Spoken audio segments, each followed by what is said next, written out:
নভেম্বরের শেষ সন্ধ্যা, আলতো শীত গায়ে মেখে মুম্বই নগরী মেতে উঠেছিল মার্কিন পপ তারকা ডুয়া লিপার কনসার্টে। সাদা বডি শুটে গায়িকা তখন পারফর্ম করছেন জনপ্রিয় লেভিটেটিং গানে। হঠাৎ করেই শ্রোতাদের উৎসাহ উত্তেজনা হয়ে উঠল দ্বিগুণ, কারণ তখন মঞ্চে আবির্ভাব হয়েছে শাহরুখ খানের। কি ভাবছেন, ডুয়ার কনসার্টে কিং খানের কি ভূমিকা?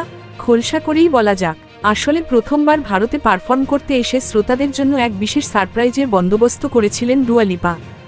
নিজের লেভিটেটিং গানের সঙ্গে তিনি জুড়ে দিয়েছিলেন শাহরুখের বাদশা ছবির গান ও লড়কি জো সবসে অলগ হ্যায় এর কিছু লাইন। সোশ্যাল মিডিয়ায় বহুল চর্চিত রিমিক্সটি যে ডুয়া নিজেই লাইভ করে দেখাবেন তা ভাবতেও পারেননি কেউ।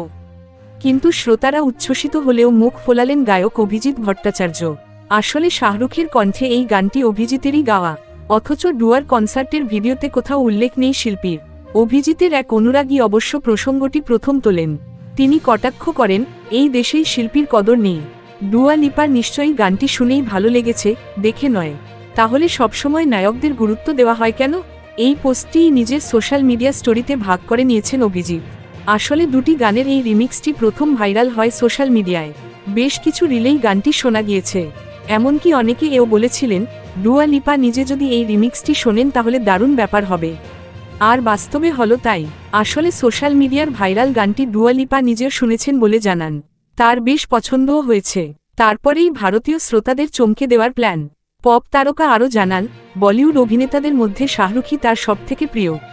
তাই গানের তালে একটু নেচে নেওয়ার সুযোগও ছাড়েননি ডুয়া।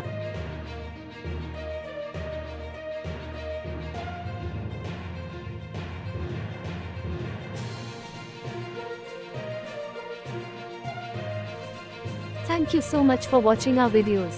Please do like, share, and subscribe our channel.